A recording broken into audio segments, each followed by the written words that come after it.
for everybody out in Facebook land to hear too, is that we are receiving questions, or we're putting it out there that I'm taking questions. We're trying to figure out the best way to do that still. The problem is if we you know, have it on paper here, then people out there can't ask questions. If we say to do it there, you know, it can be tricky as to how to get the questions off the internet. So what we did is we put a post on our Calvary Baptist New Hampshire Facebook, a private message. You have the ability to write a message to the Calvary Baptist Facebook page. And even if you're here, you can write, you know, you just send a private message and say, here's my question.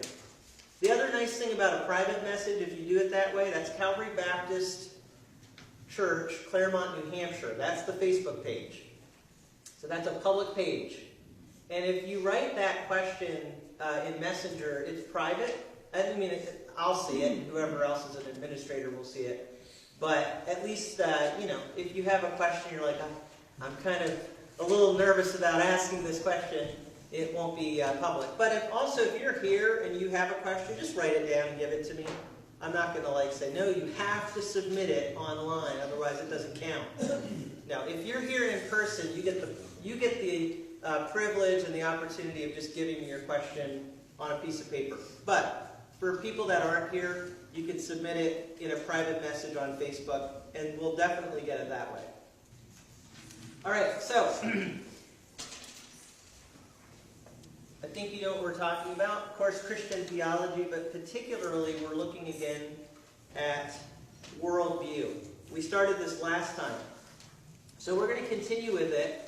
And I'm not going to go over the notes we did last time. These are the same sheet of notes. We just did the first part. But I will just quickly say, you know, we talked so far about what do people believe in today, and what's the word that we use to describe our current way of looking at things? What is the word? Postmodern. Thank you. I'm glad that you said that. All right. So postmodernism is the full phrase there. And what is postmodernism? I mean, I gave you an example of these different kinds of baseball umpires, right? The pre-modern umpire, the modern umpire, postmodern umpire. So what is modernism? Postmodernism. Not anything until I say it is. Okay, that's right. The umpire said, they ain't nothing till I call him, right? When he's calling balls and strikes. And so it emphasizes our perspective, our interpretation. It emphasizes a relative view of things, that we all have our own perspective. And so postmodernism is a good description. It doesn't actually say what we believe, but it kind of says we're past modern thinking. It's characterized by a lot of cynicism and doubt. Because of the 1900s, we thought we could usher in a world of greatness through science and technology. And of course, science and technology gave us all kinds of wonderful things like nuclear warfare. Not always so great, is it? And I mentioned last week some of the other things that came through the 1900s. So out of that developed a real sense of disillusionment as to where we can get with all of the science that we have, all the knowledge that we have. So, postmodern thinking, I said, is the result of the weaknesses of the modern Western approach to discovering truth. There are weaknesses. And I'd like to kind of pick up there a little bit. I mentioned some people debating last week. So I like debates, so I'm going to bring up another debate. This one is between a man named Jordan Peterson and a man named Sam Harris. And it might be that everybody here has no clue who either of them is. That's fine. What I wanted to say, though, is I happened to be watching this debate yesterday. It just happened to be something I saw on YouTube. And I will just tell you now, if you really don't like deep philosophical, intricate conversation, don't watch this. Okay? because it's that kind of thing. But if you like that sort of thing, then it's really fascinating. And so Jordan Peterson is a clinical psychologist. Sam Harris is a neuroscientist. So, obviously they talk in very simplistic language, and it's always easy to understand. But what they do in this dialogue, and there was a third guy, he was actually part of the conversation too, but these were the main speakers, and it was more of a conversation kind of a debate rather than a formal debate. But he's kind of defending more of a Christian, religious-based perspective. He's actually a very interesting guy, clinical psychologist from Canada. He's not what you would call an Orthodox Christian, but I think he kind of characterizes himself as, I don't know if there's a God, but I think we should act like there is one. That's so he tends to actually defend Christianity, and he's even given lectures on the Bible, although he isn't strictly speaking a traditional Christian. But on this side, you had someone who definitely does not defend Christianity. He's defending much more of a modern, naturalistic, scientific approach to everything. His work that he does is much more based, he says, on using our reason, and that we can discover what we need to know based on our reason and based on our scientific knowledge. So in some ways, he's very much like that modern kind of approach that I was talking about. But in the course of that debate and their conversation, Harris talked about the fact that, and a good way to describe his view is a secular way of thinking, that we don't need religion. Religion, he's kind of saying, just causes more problems. So we don't need it. But as I think about what he's saying there, he's kind of saying we've got to be brave. We've got to just say, okay, we don't know all the answers. We've just got to be brave. We've just got to face that. When we die, we die. And so he's kind of advocating for a whole secular system of thought and a way of functioning as society. Because if you do take religion out, it takes a lot out of really any culture. But think about things like marriage. Think about all kinds of things that we do as part of our culture that a lot of times are wrapped in with our beliefs, and very often religious beliefs. But here's what I think is so interesting about Harris. I want to point this out in relation to everything we've talked about so far. Harris is kind of promoting that modern thinking again. We can find all the answers through our reason, through our scientific technology, and through our collective humanistic efforts. But I kind of feel like that exposes a little bit of, I don't know if it's just kind of a choice on his part, but I almost want to use the word a naivety of history. Because secular systems have been tried. Humans have tried this. They've tried to stamp out religion, right? And also, I think it's a naivety of, there's kind of this inherent belief deep down in his view that if humans work together, they'll be good. But again, isn't there naivety there about how do humans historically act?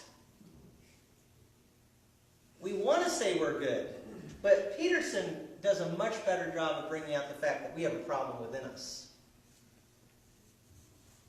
And I think history absolutely hands down proves that. And I mentioned earlier about nuclear warfare. But it just shows you, when humans get technology, it's not necessarily a good thing. When humans get knowledge, it's not necessarily a good thing. And here's a point I really want to make. The absence of religion doesn't mean that nothing is in its place. Something always goes in place of it. The question is, what kind of a worldview and what kind of a value system goes in place of religion? And we can think of some examples of some very, very dangerous systems of thought and what that did to whole societies. And a question I have is, what's happening in the United States of America? If we get rid of our Judeo-Christian ethic, that undergirds much of what we have been, it's not going to be like all of a sudden, oh, well, we'll just figure out something, it'll be very simple. No, something's got to be in place of that. And historically, there are reasons to be concerned. The value system that we develop, and you can see it happening right now, and so my conclusions last week were a little bit pessimistic. That our culture is disintegrating, our culture is angry, we don't even agree on what is truth and what is right and wrong. So this stuff really is important. It's not just an intellectual exercise. I mean, this matters for our society, and it matters for our well-being. It matters for our children and our children's children. Right? This is our future. It's also our present. And you can feel it today. You can feel it today. That people are like, they are very, very opinionated about different things. And that is rooted in something. And the question is, where do we get those values? And where do we get our perspective? Now, I'm asking everybody to take a step back and say, how do you look at the world? If you're a Christian, you ought to take a look at this. You ought to say, okay, why do I think of things the way that I do? I shouldn't take that for granted. But if you're a secularist, you ought to do the same thing. So, Ravi Zacharias, this is where I left off with, and I sped through it quickly. He is a Christian thinker and writer who said, our worldview has to answer 4 questions. Our worldview has to answer 4 questions. Origin, meaning, morality, and destiny. If you are saying, I look at the world a certain way, you have to have an answer for these things. Now, your answer may or may not be what people want to hear or satisfying. It doesn't make it untrue. And we can grant anybody that, whatever their perspective is, because some people would say, well, the reason why Christians talk about the destiny of heaven is just because that's what they want to think.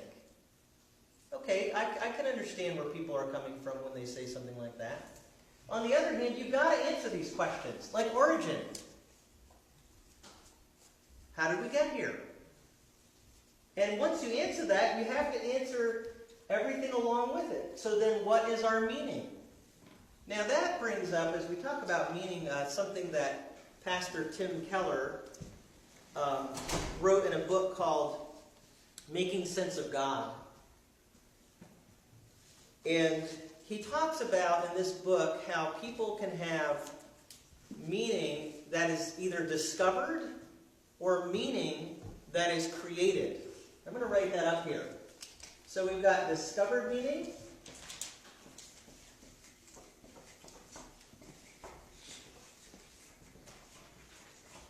and created meaning.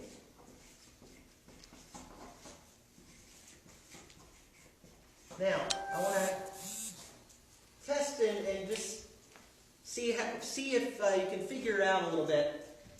What do you think postmodernism would choose? Discovered meaning or created meaning? If you just had to guess. Created meaning. Very good. That's exactly right. In other words, you create meaning within yourself. It's not out there. It's just what you give to something. Again, that kind of goes back to the umpire, and it is what you say it is, right? It's what you feel it is. That's created meaning. What's this? Discovered meaning means it's really out there. There really is meaning outside of you, and you have to discover it. So, where would Christianity fall? Discovered. In the discovered meaning category. And other religions too. But the point is that there's actual meaning. Now, he's going to actually hit on, this is Tim Keller writing, he's going to hit on created meanings. And he's actually says here, and this is the book Making Sense of God. He says, Thomas Nagel, in his essay, The Absurd, agrees that in order to find some activity meaningful like work and making money, we must answer the question, what is it all for? So he's now going to critique a little bit the secularistic mindset. What is it all for? What is the point of it? He agrees that we feel we must attach things we do to something larger than ourselves. So what is the point of caring for our health? We answer, so that we can work. What then is the point of working? We may answer, so that we can make money and care for our family. So we can create jobs and give to charity in order to alleviate poverty. But the problem, Keller says, is there's always the same question coming again. We can always ask, what then is the point of that? What difference does it make? And as we move up this chain, we find the answers get more and more difficult to find. For example, if your meaning is attached to personal relationships, well, people die. If you say you are thinking of future generations or how to help the planet, all those things will pass away too. See, a lot of people think they've found the answer and say, well, I'm all about what is for the future and for the good of humanity. We have defined meaning in life as making a difference. But for the secular point of view, in the end, the universe gives you the final answer. Nothing makes a difference. Nagel writes this. So he's summarizing Nagel. Even if you produce a great work of literature which continues to be read thousands of years from now, eventually the solar system will cool, or the universe will wind down and collapse, and all trace of your effort will vanish. The problem is that although there are justifications for most things, big and small, that we do within life, none of these explanations explain the point of your life as a whole. It wouldn't matter if you had never existed. And after you've gone out of existence, it won't matter that you did exist. Now this is pretty pessimistic, but it's being honest about what a secular view really leads you to. In other words, it really doesn't answer this. And so Keller goes on to say, what postmodernism says is don't even ask the question. Don't even ask it. But I'm going to show us tonight that I think we can't help asking it. People are asking this kind of thing all the time. And I have a feeling people are watching this because they want to know answers. We have a desire to have a knowledge. I mean, why are we here? What is the meaning of life? It's not satisfying, or I don't think it's productive to our well-being to just say, well, we shouldn't ask the question. Morality is a big one. Again, getting back to someone like Sam Harris, he's interesting. You know, of course, there are a lot of people who would say, what is right for you. What is wrong for you. However, they know that at some point, culturally, we have to decide right and wrong. Someone like Sam Harris, though, he's more of a modernist. He thinks there is real right and wrong, but it's just rooted in nature. But the question is what? He has this optimistic view that we can all agree on right and wrong. I'm not so sure of that. Ask Americans today what right and wrong is. And let's just use science as a guide. We can't even figure out what science is telling us. We really can't. Scientists don't all agree. Psychologists don't all agree. Our culture doesn't all agree. I don't think it's going to give us the answers and the clarity that we need. And then destiny. We just read about that. I mean, it doesn't point to very much meaning, but ultimately, where is it all headed? All nature tells us is that it's dying, and it will not last.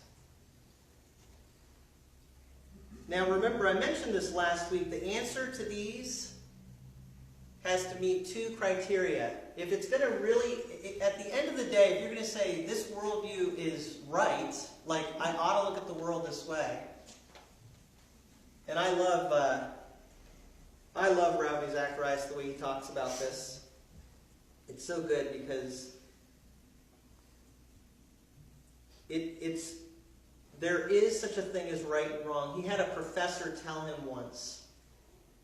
This is so interesting. Ravi Zacharias is from India. He's from the East. And he had a professor tell him, you don't understand Eastern thought. And this professor was going on and on. They were out to lunch, and he was going on and on about, there's both and ways of thinking, and there's either or ways of thinking. Both this and this can be true is the Eastern thought, and either this or this is right is the Western. That's what he was trying to say. And Ravi Zacharias said, well, I got to tell you, in India, we look both ways before crossing the street, because it's either the bus or me. There are some things that are right, some things that are not right. There are some things that are good and not good. And Ravi Zacharias went on to say, so either you're telling me I need to follow your system of thought, or I'm wrong. Either I need to follow your system of thought or nothing at all. And the man said, I think he put down his fork and knife, and he said, yes, the either or does seem to emerge. So, Ron Zacharias is saying, it has to correspond to what is true. We can, at the end of the day, keep saying, no, it's your truth, it's your truth. No, there are some things we know are true. If you step off the ledge of a high place, you're going to fall. It's true. So it's got to match truth, but also it needs to fit together. Again, it can't somehow, well, it's true in this domain, but it's not true over here. Then it's not really true. If it is true, they'll all fit together.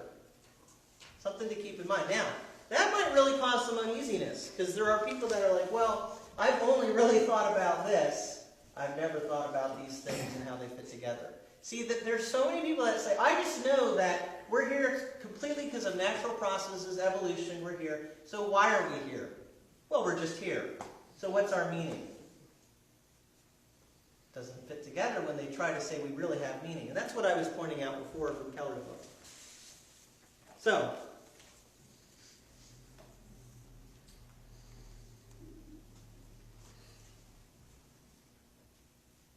where do we find our answers? Now, in your notes, I have something that a lot of you will resonate with and could probably agree with. It used to be that church in this culture played a vital role in Western people's understanding of the world.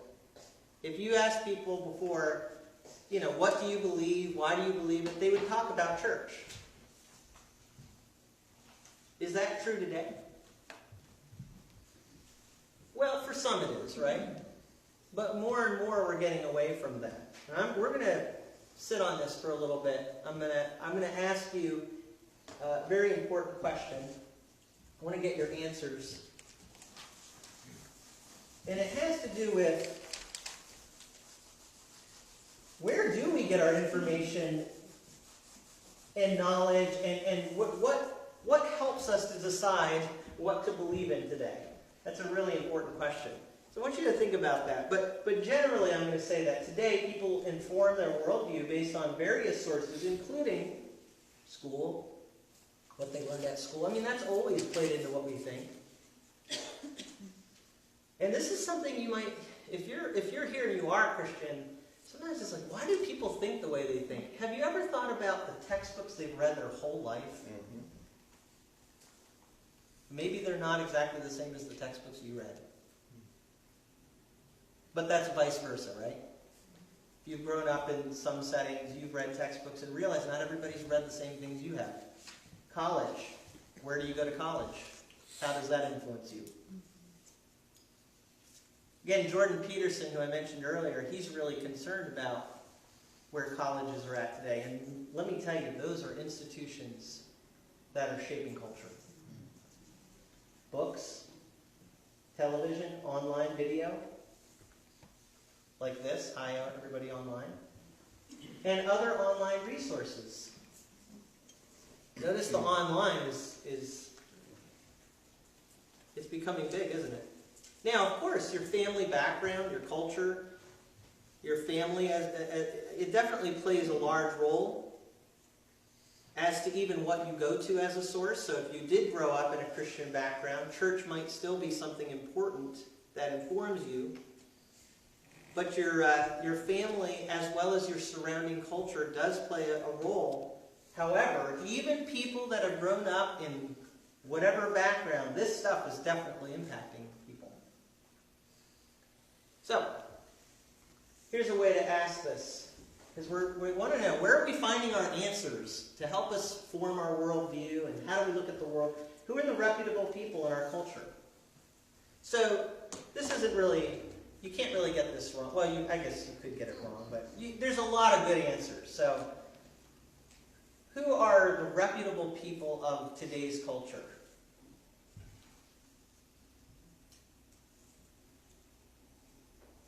Should I give? I can give you some answers. What do you think? The learned. The learned. Okay. Yeah, I mean, one that I wrote here is, I don't know if this is dry enough yet to use, but I'll put it down here. It's professors.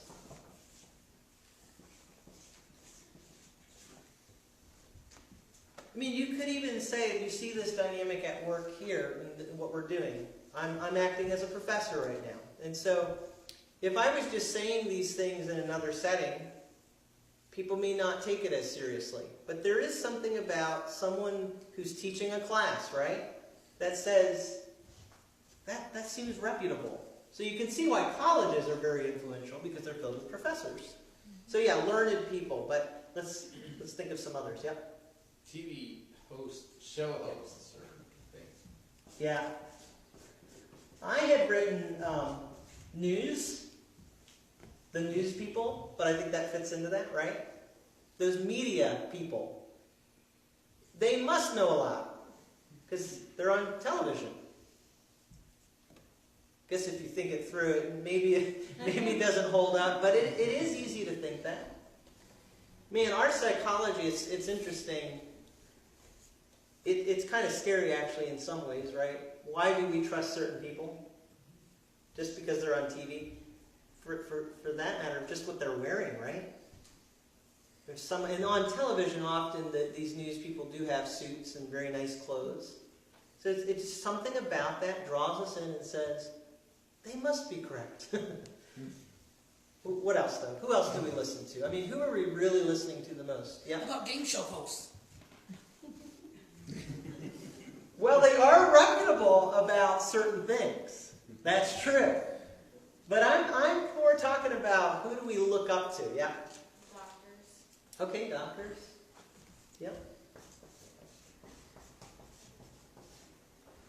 Government officials.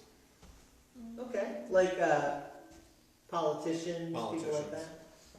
Yeah, that's an interesting one. I kind of feel like people do, you're right, people do look up to them, trust them, and yet there's also a lot of cynicism about politicians. So that's kind of like lawyers, we have brackets around them, right? Yeah, they're very intelligent and they're very persuasive, but a lot of us don't necessarily trust them. I was thinking more along the lines of Bill Gates. you have the learned was mentioned, but that encompasses a lot of people. I think that's definitely true.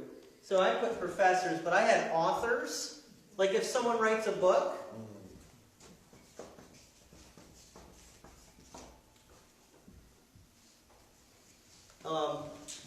yeah, Bill Gates, wealthy people, right? Successful. Yeah, business. wealthy, successful. That's true. And that makes sense, depending on what they're talking about. If Bill Gates says, I want to tell you how to become good with your money, yeah. But if he says, I want to tell you what you should believe in, well, but see, we tend to look to all these things to shape what we believe in. And that's not completely bad, but what else? Anything else you can think of? Kind of harks back to these sources and who are the people we look up to on those sources. I'm going to put one out there that probably most people here didn't think of. The young people might think of it. Bloggers. Yeah, I had, the word I used was YouTubers. The idea, someone has a channel, and if the channel's really well done, that's an authority. I mean, it does impact your thinking. Even if the channel's not so well done. I mean, if they're good at communicating.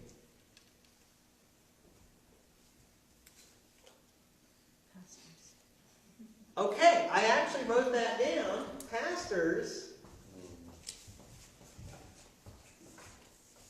Now that might fall into the category like professors, and another one that I had was psychologists and scientists. These all fall in that category of learned people. So pastors have learned a lot, particularly about theological studies and about caring for people in a church context. However, I think you would agree, if we had to rate it, pastors used to be way up on the list, they're way down on the list in terms of what people look to as an authority compared to what it used to be in our culture. So do you see then, who we say are the reputable people tells us a lot about ourselves. Think about that for yourself. Who would you look to as an authority? Now, obviously, not every author, but authors are an authority. They have shaped your worldview. Professors have done that. Doctors, psychologists, other professionals. People on TV, online. So, where does this get us? Now, I heard someone say, and I think it was in that debate that I was telling you about, we're just not ready as humans for the information age. What is it like? Now, many people, and I'm what they call in my generation, when I was born, late 70s, is like this in between. We had like an analog childhood, they say, and a digital adulthood. But imagine all your life, and some of you don't have to imagine it, you're young enough, your whole life has been bombarded with the internet. It's the information age. It's an explosion of information. Imagine trying to figure out life with all the information you have coming at you today. It's hard enough to figure out our own culture, and yet we actually have the information of many cultures at our disposal, many worldviews. That's one of the reasons I'm doing this Christian theology series. Yes, to encourage Christians, but also to kind of help people, because there's a lot of information out there. And I hope one thing I can do, if it's helpful, it's like I showed you with Roger Legris, give you something, a kind of a framework to say, yeah, how do I judge things? Because there's a lot of information coming at me. How do I sort it all out? Rather than me telling everybody what to believe, right? Now, I do have strong beliefs myself. I'll share, and that's what I want to get to a little bit here. But it's going to point the way forward as we talk about Christian theology. You see, we have a lot of problems in our culture. But I want to show us what Christianity says. And it says that there is truth and it is found in Jesus. Now, that just sounds like something a Christian would say. But I want you to know it's actually what Jesus said himself. He said, Jesus, I am the way, the truth, and the life. No one comes to the Father. You can't understand and get to God except you listen to what I'm saying. It's a bold claim, but it is the claim. So make sure you get that in your notes. There is truth, according to Jesus, and it is found in Him. That's what Christian teaching is saying. Now we're going to flesh that out as we go forward, and so you can see it and examine it for yourself, who Jesus is and what He's saying. But I want to reiterate something, that our prevailing worldview provides little stability.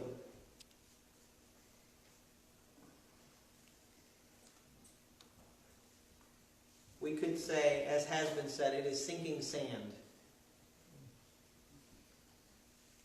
And I want to get back to what Sam Harris told us, to be brave.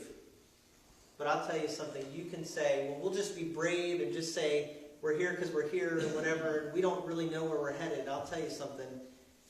There are deep-seated questions and feelings. And I would say this, that what secularism is telling us is not enough to ease our fundamental insecurities as people. And if you don't believe me, We have as much science, technology, and material wealth as you could ask for in this culture. And look at how anxious and angst-filled we are. Our prevailing cultural worldview is not cutting it.